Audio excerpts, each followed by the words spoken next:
आखिरकार दुनिया में क्या हो रहा है? चाइना अपनी सेना को कह रहा है कि अब आप बड़ी शक्तियों के साथ भी लड़ने के लिए तैयार हो जाओ। आखिरकार चाइना के साथ क्या होने वाला है और अगला पॉइंट क्या थाईलैंड होने वाला है, जानेंगे। क्या इंडोनेशिया वाली चीज अब थाईलैंड में भी होगी? और इन सब के बीच में आखिरकार भारत ने चाइना को हाँ क्यों बोला है? जियोपॉलिटिक्स में बहुत कुछ चल रहा है, हमेशा की तरह जानने को मिलेगा बहुत कुछ। आइए जानते हैं इन खबरों को विस्तार से। बड़ी आश्चर्यजनक बात लग रही होगी आपको, लेकिन ये बहुत बड़ी सच्चाई है कि इस वक्त जो चाइना की मीटिंग हुई, डेंग जाओपिंग इनके जन्म दिवस पर चाइना में एक मीटिंग हुई और चाइना ने ये कहा, यानी कि जिनपिंग ने ये कहा अपने सैनिकों को कि तैयार रहो, हमें बड़ी शक्तियों से भी लड़ना होगा और लड़कर हमें जीतना होगा, उस रास्ते में हमें बढ़ना होगा। ये बात इन्होंने कहा है और ये बात कहने के पीछे कोई छोटी मोटी बात नहीं है। इसलिए छोटी मोटी बात नहीं है क्योंकि ऐसा होता हुआ भी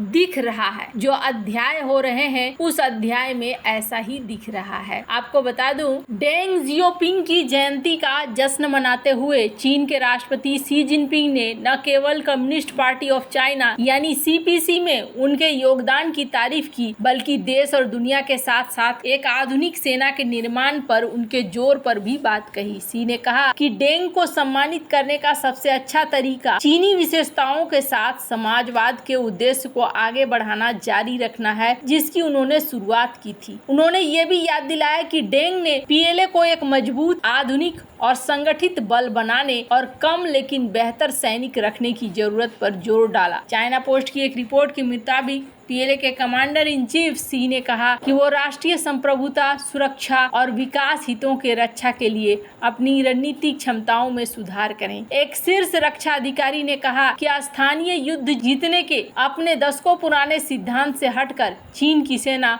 मजबूत दुश्मनों और विरोधियों के खिलाफ युद्ध जीतने पर फोकस कर रही है। बीजिंग को अमेरिका समेत कई मोर्चों पर बढ़ती चुनौतियों का सामना करना पड़ रहा है। इससे पहले पीएलए की स्थापना दिवस के मौके पर भी शी जिनपिंग की अध्यक्षता वाली सेना के शीर्ष निर्णय लेने वाले संस्था केंद्रीय सैन्य आयोग के सदस्य मियाओ हुआ ने कहा है कि नई यात्रा में हमें मजबूत दुश्मनों और विरोधियों को हराने के लिए क्षमताओं को मजबूत करने पर फोकस करना चाहिए। 21 अगस्त को आधिकारिक पीएलए डेली के एक आर्टिकल में कहा गया कि डेंग ने 1980 के दशक में रणनीतिक निर्णय लिया था कि विश्व युद्धों को स्थगित या टाला जा सकता है, लेकिन चीन को अब कई तरह के बदलावों का सामना करना पड़ रहा है। इसके साथ ही डेंग ने कहा था कि हमें हमेशा युद्ध के संभावित खतरों पर रणनीतिक स्पष्टता बनाए रखनी चाहिए, सैन्य संघर्ष के लिए पूरी तैयारी करनी चाहिए, युद्ध को प्रभावी ढंग से रोकना चाहिए और दृढ़ता से युद्ध जीतना चाहिए। पीएलए को मजबूत दुश्मनों और विरोधियों के खिलाफ युद्ध जीतने के लिए नए निर्देश को कई मोर्चों पर चीन के सामने बढ़ती चुनौतियों को देखते हुए चीनी सेना के लिए एक मुख्य सुधार माना जाता है। पीएलए को सीपीसी का निर्देश जापान के साथ दक्षिण चीन सागर और पूर्वी चीन सागर से जुड़े समुद्री विवादों के अलावा भारत के साथ चीन के लंबे समय से आ रहे विवाद को ध्यान में रखते हुए स्थानीय युद्ध जीतने की क्षमता विकसित करना था। ताइवान, जिसे बीजिंग अपना हिस्सा बताता है, उसके साथ भी चीन के संबंध हाल के दिनों में खराब हो गए हैं। दक्षिण चीन सागर के ज्यादातर हिस्से पर अपना दावा करता है, जबकि फिलीपींस, वियतनाम, मलेशिया, ब्रुनई और ताइवान उसके दावे का खंडन करते हैं। अब स्थिति ये आ गई है कि यहाँ पर आप देखेंगे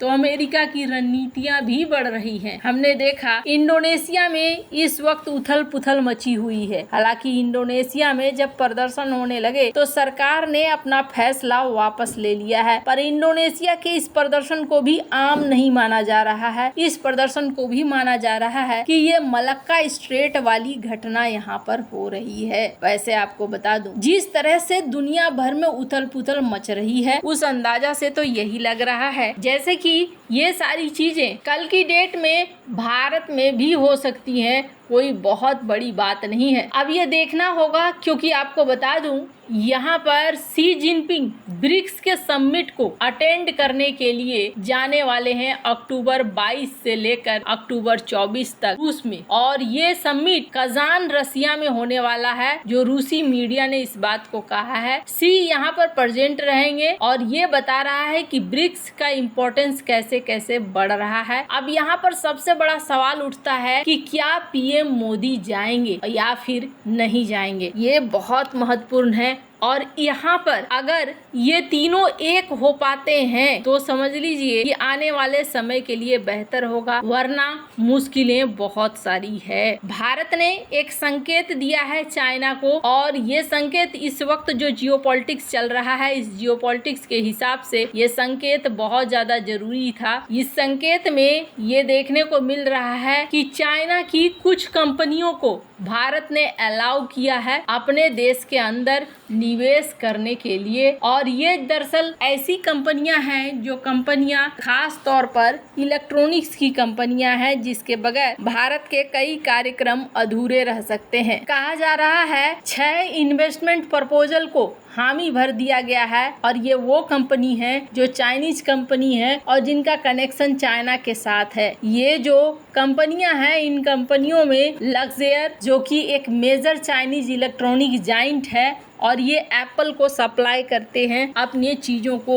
तो उसके लिए भी इन्होंने हामी भरी है। इसके अलावे कई ताइवान बेस्ड कंपनियों को भी इन्होंने हामी भरा है। हांगकांग में जो लिस्टेड है ऐसी कंपनियों को भी इन्हें हामी भरा है। और ये देखने को मिल रहा है कि भारत चाइना के साथ अब कुछ हद तक संबंधों को ठीक भी करने के तरफ बढ़ रहा है। हालांकि ये बहुत ज्यादा जरूरी है। चाइना और रूस इधर इन दिनों बहुत ही ज्यादा एक दूसरे से मिलते जुलते नजर आ रहे हैं। वैसे आपको बता दूं, चाइना के साथ एक ही समस्या है, और वो समस्या है उसकी आक्रामक नीति। चाइना अगर आक्रामक नीति अपनी छोड़ देना तो फिर ये जो पूरा का पूरा साउथ एशिया है और एशिया महाद्वीप है, ये एशिया महाद्वीप इतना शक्तिशाली हो जाएगा कि कोई बाहरी इस क्षेत्र में नहीं घुस पाए। लेकिन सबसे बड़ी दिक्कत कहाँ आती है? सबसे बड़ी दिक्कत आती है, और वो चीज है कि यहाँ पे भरोसा नहीं होता है, और चाइना की जो रणनीतियाँ होती है वो रणनीतियाँ भारत के भी खिलाफ चली जाती हैं, बाकी साउथ चाइना सी के